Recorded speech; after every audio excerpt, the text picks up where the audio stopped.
पिछले साल एक नहीं दो नहीं 50 से ज़्यादा वीडियोस मैंने बनाए हैं इस इशू के रिलेटेड। इसी के रिलेटेड मैंने डिस्कशन किया है। इनमें से एक भी प्लेयर इन लोगों तक वीडियो पहुंच चुके हैं। मैंने इन लोगों को टैग कर रखा है जो प्लेयर्स के साथ हुआ था। क्रिस्टोफर पाउ से लेके सब लोग साचे के साथ ये चीज़ें बार बार हुई है। मैंने इतने वीडियोज़ अपलोड किए हैं जिसके अंदर मैंने प्लेयर्स को टैग किया है। ऑफकोर्स उन तक ये वीडियो नहीं पहुँचे होंगे क्या, बट जब ये एक्सपीरियंस होता है, जब ऐसे क्रूशियल मोमेंट्स होते हैं, अंपायर ने बोला टच हुआ है भाई, सात्विक बोले भाई मैं तो दूर था, तुरंत ही रिव्यू आया, रिव्यू के अंदर क्लियर हो गया नहीं टच हुआ था।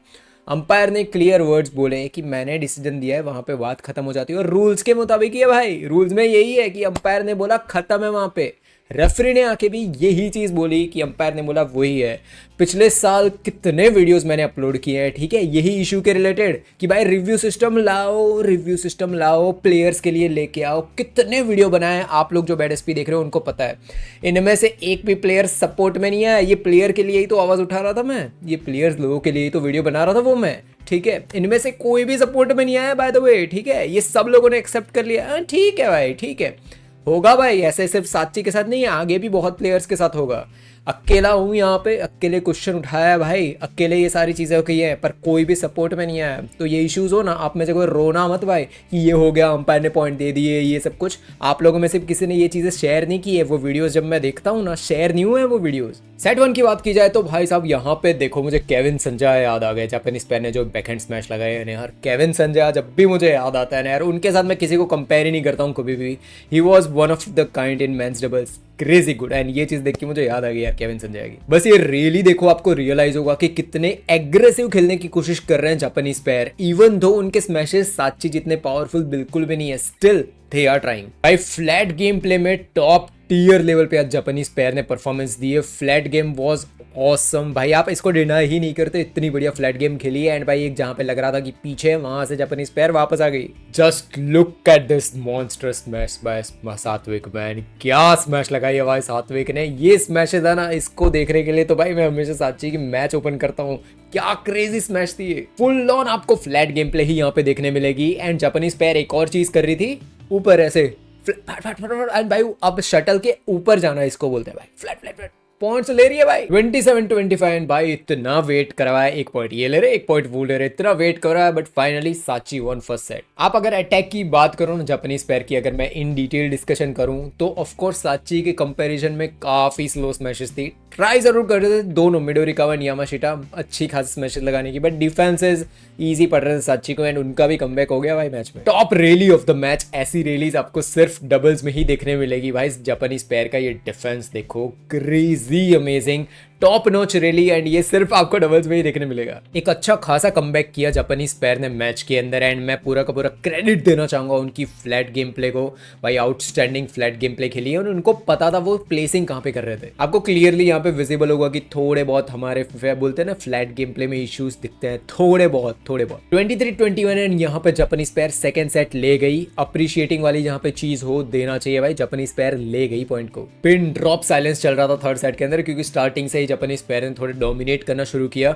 बट जैसे ही साची ने पॉइंट लिया भाई, क्राउड एकदम अलाइव हो गया कि यस कौन साची। कभी आपने मैट्रिक्स मूवी देखी हो ना, तो उसके अंदर ऐसे ऐसे करके डिफेंस करता है बुलेट्स को, ऐसे करके भाई यहाँ पे देखो जापानीज प्लेयर ऐसे ही डिफेंस कर रहे थे। एक पॉइंट पे ना मुझे ये रियलाइज हुआ कि क्या जापानीज प्लेयर अच्छी अटैक कर रहे हैं या फिर कुछ और है। फिर से मैंने वही रैली रिपीट में देखी ना, मुझे आइडिया आया कि नहीं भाई, वहां पे हमारा डिफेंस थोड़ा बहुत वीक पड़ रहा था। चिराग को भाई मैं जब भी नेट पे एग्रेसिव होते हुए देखता हूँ ना, मुझे बहुत मजा आ जाता है। जस्ट ये देखो कुछ शॉट्स उनके अमेजिंग, ब्यूटीफुल, और मैं बोलूंगा एकदम प्यारा ड्रॉप लगाया भाई जापानीज प्लेयर ने। देखो यार, आपको देख के आइडिया आएगा कि ऐसे ड्रॉप्स लगाना कितना मुश्किल होता है भाई। मिडोरिकावा बहुत बढ़िया काम किया है भाई। ये जो डिफेंस दिख रहा है ना इस रैली के अंदर, ये डिफेंस आपको सिर्फ बैडमिंटन मेंस डबल्स या फिर डबल्स गेम प्ले ही बोल सकते हो, ये सिर्फ आपको डबल्स में ही देखने मिलेगा।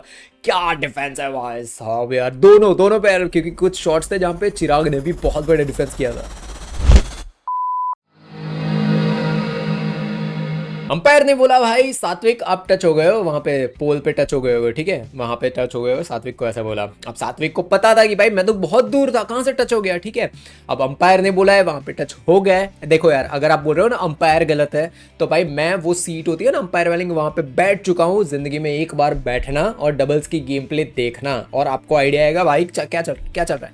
हो जाती है गलती, ठीक है, हो जाती है गलती, बट इसी वजह से मैंने पिछले साल ऑलमोस्ट 50 से ज़्यादा वीडियोस बनाए कि इसको चेंज करने के लिए प्लेयर के पास रिव्यू लाओ, इसको टच, वो बोलते हैं ना टी शर्ट पे टच हो रहा है, बहुत चीज़ें हैं जो सॉल्व हो जाएगी। रिव्यू में तुरंत दिख गया कि नहीं टच हुआ था, बट अंपायर ने डिसीजन दे दिया था। यही रूल है बैडमिंटन का, डजेंट मैटर यहाँ पे साक्षी होते या दुनिया का कोई भी प्लेयर होता, यहाँ पे ये चीज़ चेंज नहीं होती, ठीक है। अंपायर ने डिसीजन दे दिया, दैट्स इट, फिनिश भाई। रेफरी ने भी आके यही चीज़ बोली है कि अंपायर ने बोल दिया है, अब इस चीज़ का कोई चेंज नहीं हो सकता। भाई एक प्लेयर सपोर्ट में नहीं आया, मुझे सबसे बुरा ये लगता है कि भाई मैं प्लेयर के लिए तो बोल रहा हूँ, प्लेयर के लिए तो अच्छा होगा, मेरी चैनल थोड़ी ऊपर जाने वाली है ये सब बोल के मेरी चैनल के सब्सक्राइबर 1000 या 2000 बढ़ नहीं जाने वाले अगर मैं बोल दिया तो। बट नहीं, एक प्लेयर सपोर्ट भी नहीं आया, just one. Even Indian players तो आने चाहिए कि नहीं सपोर्ट के अंदर एक इंडियन प्लेयर नहीं आई। एंड आप लोग क्या कर रहे हो, एक क्लिप आप लोगों ने नहीं बनाई, एक शॉट ने अपलोड नहीं किया, कुछ भी यहाँ किसी को शेयर तक नहीं किया है आप लोगों ने। जस्ट इमेजिन भाई, इतने बढ़िया कंटेंट आपको दे रहा हूँ और आपसे शेयर तक नहीं हो रहा है भाई। 25, 27, 23, 21 एंड 21, 19 यहाँ पे भाई पूरा का पूरा क्रेडिट जाता है जापानीज पैर को। एक पॉइंट से पूरी मैच चेंज नहीं हुई, पूरी मैच में बहुत मोमेंट थे जहाँ पे जापानीज पैर ने खुद को प्रूव किया है। तो अगर आपको लग रहा है ना एक पॉइंट से मैच चेंज हो गई है, नहीं भाई, एक पॉइंट से चेंज नहीं हुए, बहुत अच्छा खासा उन्होंने परफॉर्मेंस दिया है। एंड बात रही साक्षी की, तो मलेशिया ओपन फिनिश हुआ है, वहां पे मेरा माइंडसेट चेंज हो गया है साक्षी के रिलेटेड। अब बहुत हो गया भाई, देखो बहुत चीज़ें हुई है, साक्षी एक ही है जो हमारा परफॉर्मेंस लेके आते हैं, सिर्फ वो है, ठीक है। बट काफ़ी टाइम निकल गया, क्वार्टर सेमीज, किसी के साथ मैंने कमेंट में भी डिस्कशन किया था, उन्होंने बोला हानियू नहीं बन जाना है भाई, ठीक है ना, नो डिसरिस्पेक्ट टू हानियू, बट हानियू कुछ चीज़ें हैं जहाँ पे वो अटक रही है, ठीक है, जो चीज़ मुझे भी ऑब्जर्व होती है। आज भी मैंने वीडियो अपलोड किया है मालविका वर्सेस हानियू वाला, प्लीज़ वो जाके देखो, उसमें मैंने हानियू के रिलेटेड डिस्कशन किया है कि ये छोटी छोटी गलतियाँ जहाँ पे हानियू अटक रही है, ठीक है, बहुत छोटी जगह है। और भाई वही चीज़ है, एक मैं अभी भी बोलूँगा, मैं ये चीज़ पे 8 महीने पहले भी टिका हुआ था, अभी भी टिका हुआ हूँ। वो जो कॉम्बिनेशन था ना भाई मथियास बो और साक्षी का, वो टूर्नामेंट विन करवा रहा था भाई। ये नहीं बोल रहा मथियास बो अकेले कुछ नहीं कर सकते, साक्षी भाई ये चीज़, साक्षी एक्सेलेंट प्लेयर्स है भाई, अकेले में साक्षी एक्सेलेंट प्लेयर्स हैं, बट वो कॉम्बिनेशन डिफरेंट था। केविन संजय गिडियन, उनके साथ हैरी थे, वो कॉम्बिनेशन था, आपको पता हो तो बता दो, वो कॉम्बिनेशन था जो भाई मिनियंस को टॉप लेवल पे लेके गया था, ठीक है। हरा नहीं पा रहा था कोई मिनियंस को। अगर भाई हैरी नहीं पता ना आप लोगों को, तो बैडमिंटन देखना बंद कर दो पहले तो, हैरी के बारे में नहीं पता तो आपको। तो ये चीज़ें हैं भाई, कुछ कॉम्बिनेशंस होते हैं ना जो आपको टूर्नामेंट विन्स करवाते हैं भाई, और कुछ कॉम्बिनेशन ऐसे होते हैं कि कॉम्बिनेशन की ज़रूरत नहीं पड़ती, जैसे आनसेंग है भाई, कोई भी ले आओ, कोचेस चेंज हो रहे हैं, कुछ भी हो रहा है, आनसेंग को पता है मैं क्या कर रही हूँ, ठीक है और भाई कोचेस उनको भाई बोलते हैं ना कि एक अच्छा खासा एडिशन ही करते हैं उनकी गेम के अंदर। तो ये मुझे पता है थोड़ा बहुत डाइवर्ट हो रही है चीज़ें, बट मेरा पॉइंट ऑफ व्यू समझो कि एक कॉम्बिनेशन होता है ना।